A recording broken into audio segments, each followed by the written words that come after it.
Equipes de União da Vitória, Curitiba e Londrina foram vencedoras da etapa paranaense do torneio SESI de Robótica First Lego League deste ano.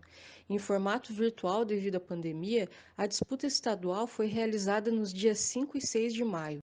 Voltada a estudantes entre 9 e 16 anos de idade, a competição tem como tema em 2021 a prática de atividades físicas. Basicamente, a FLL é composta de uma prova de robôs e do desenvolvimento de um projeto relacionado ao tema do ano. O Portal Futurista conversou com as 3 equipes que vão representar o Paraná na etapa nacional, que será no dia 26 de junho. O tema, na verdade, ele foi a inatividade física para que a gente conseguisse evitar o sedentarismo.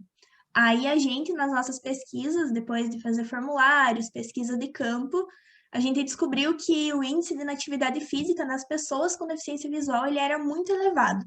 Aí a nossa equipe ela resolveu se dedicar a isso e resolver esse problema para esse determinado grupo de pessoas.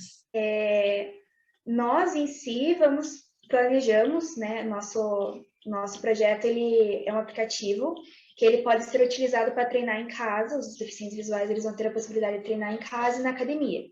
Devido à pandemia, na academia, a nossa implementação está um pouquinho atrasada, mas em casa a gente já está fazendo a implementação. A gente já tem um aplicativo, ele já está funcionando certinho, tem até uma integrante da equipe que tem ele instalado, e a gente está começando essa parte de implementação, mas está indo um pouquinho devagar devido ao Covid. Quando a gente fez as nossas pesquisas, vários alunos nos relataram, a gente foi até numa associação dos deficientes visuais aqui do Vale do Iguaçu, e eles nos contaram que em casa, com os recursos já existentes, vídeos no YouTube ou até mesmo aplicativos que já existem, eles não têm uma explicação muito detalhada e muitas vezes eles se sentem excluídos por ser um público, digamos que muitas vezes é deixado de lado. E na academia, a gente descobriu também, com base nas nossas pesquisas, que muitas academias elas exigem um personal exclusivo para o deficiente visual, por conta que a academia ela não quer se responsabilizar por nada, então ela exige esse personal juntamente com o deficiente visual.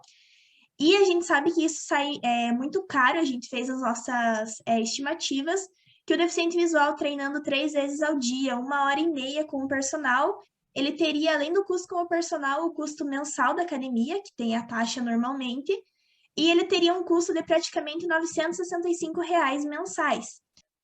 Então, para o aluno que vai treinar na academia, o aplicativo ele vai proporcionar um guia, realmente, tipo, quando ele ligar o aplicativo vai falar, anda um pouco, você vai chegar no aparelho de levantamento de peso, por exemplo. E também ele vai dar instruções detalhadas sobre os exercícios, por exemplo, se for para fazer um abdominal. Vai explicar detalhadamente para o deficiente conseguir fazer essa abdominal. E ele também vai ter como repetir, vai ter bastante comandos de voz, então, na verdade, ele funciona 100% por comando de voz, então, ele vai funcionar junto com os beacons, que são aparelhos que vão ficar na academia, que esses beacons, ele faz o mapeamento da academia, que daí vai mandar direto para o aplicativo conseguir guiar o deficiente visual dentro do ambiente.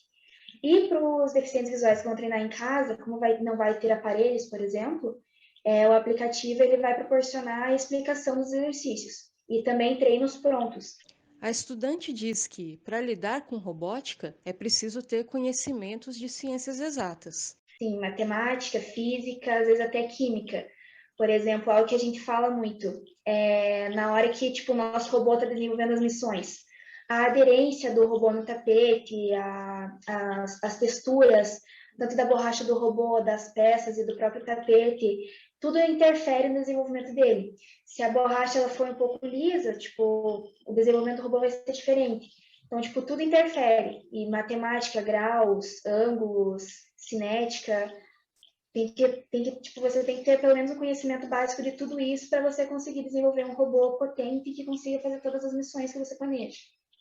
A pandemia do novo coronavírus foi um desafio para a competição deste ano. Porque teve muitas vezes que a gente conseguia ir até o colégio, alguns integrantes não, aí a gente ia fazendo, ia escalando, né? um pouco de alunos no colégio, até por conta do decreto, a quantidade de pessoas foi reduzida. A prova do robô, que foi gravada antecipadamente, exigiu cuidados sanitários. A gente teve que ter a separação lá na nossa sala, o distanciamento de 1,5 m entre a gente, o uso de máscara, álcool em gel e tudo mais, tanto que nas avaliações as juízes também falavam que a gente estava bem distanciado, a gente arrumou todo o nosso local da sala para ter esse distanciamento correto, até para não ter nenhum problema entre nós da equipe e tudo mais. A equipe do Colégio Estadual Padre Cláudio Morelli, de Curitiba, também está desenvolvendo o projeto para deficientes visuais. Cada membro nessa equipe, né, que são 10, foi atrás de 2 problemas, tipo, de 2 temas. Aí a gente juntou e deu 20 temas e daí a gente fez isso na tabela Gucci para ver qual seria melhor para se trabalhar, para ir eliminando, que é a tabela Gucci, que é gravidade, urgência e tendência. Tipo, qual que é a gravidade desse problema, a urgência dele para ser resolvido e a tendência a piorar. Aí os temas que davam um número maior, quer dizer que eles eram piores, mas melhores para a gente trabalhar. A gente foi eliminando para ver qual era melhor, e daí chegou no impasse dos caminhoneiros e dos deficientes visuais. Assim, a gente pesquisou 15 dias sobre eles, e daí comparou os dois, né? Tipo, qual que seria melhor? A gente chegou à conclusão que seria melhor os deficientes visuais, por causa que eles têm mais abertura para a gente trabalhar, tem mais pesquisas, tem mais especialistas e são mais fáceis de fazer uma solução, porque o caminhoneiro tinha toda aquela questão de eles têm um tempo para trabalhar, eles quase nunca saem do caminhão e dentro do caminhão é um lugar muito pequeno para a gente desenvolver alguma coisa que funcionasse bem. A nossa solução, ela foi pensada primeiramente para dar proteção para os cegos da cintura para baixo. Por quê? Porque a gente viu da cintura para cima, desculpe. Porque a gente viu que da cintura para baixo eles tinham segurança, que era a bengala. A bengala, ela protegia eles a identificar um buraco, a identificar um poste, essas coisas. Aí a gente percebeu que da cintura para cima eles não tinham segurança nenhuma, porque quando eles andavam, a gente até conversou com 2 cegos que falaram a mesma coisa, que quando eles andam, eles não sabem o que tem na frente deles, e eles batem a cabeça em galhos de árvores, em placas, coisas que eles não conseguem identificar com a bengala. Então, o nosso aparelho, no geral, a gente está desenvolvendo ainda ele, a gente está em processo de desenvolvimento, aprimoramento e conversando para saber o que a gente vai colocar. Mas, no geral, a gente vai usar um sensor ultrassônico que vai fazer com que ele observe o que tem na frente e avise o cego por meio de vibração. Ele vai ficar na testa, o sensor fica bem na testa, no meio, e vai emitir um som que vai voltar e vai avisar o cego por meio de vibração. Os jovens do Colégio SESI de Londrina optaram por desenvolver o Tinder dos esportes. A gente, até desenvolver, até chegar, né, nesse projeto, a gente demorou bastante tempo. Foi um processo assim, bem trabalhoso. Então, acabou que a gente decidiu em fazer uma dinâmica de criar duplas, né? Então, a gente formava duplas e cada dupla chegava com uma ideia e enfim, uma forma de resolver o sedentarismo. Daí a gente fez isso 2 vezes, e na segunda vez foi a que deu mais certo, porque além das duplas conseguirem trazer novas ideias, essas duplas davam um feedback numa ideia anterior e melhorava e dava outras sugestões. E daí a gente fez o Forms, né? A gente fez um Forms para compartilhar com o pessoal do nosso colégio e com o pessoal, assim, do nosso círculo social mesmo, família, professores e tal, perguntando, você pratica exercício físico? Se você não pratica, por que você... O que te faz não praticar? Daí a maioria das respostas eram tipo, eu não tenho tempo, eu não tenho energia para acordar de manhã para fazer, eu não tenho motivação. E daí a gente conversou com os nossos professores de educação física, inicialmente foi com eles, assim, e daí a gente estava conversando, eles falaram,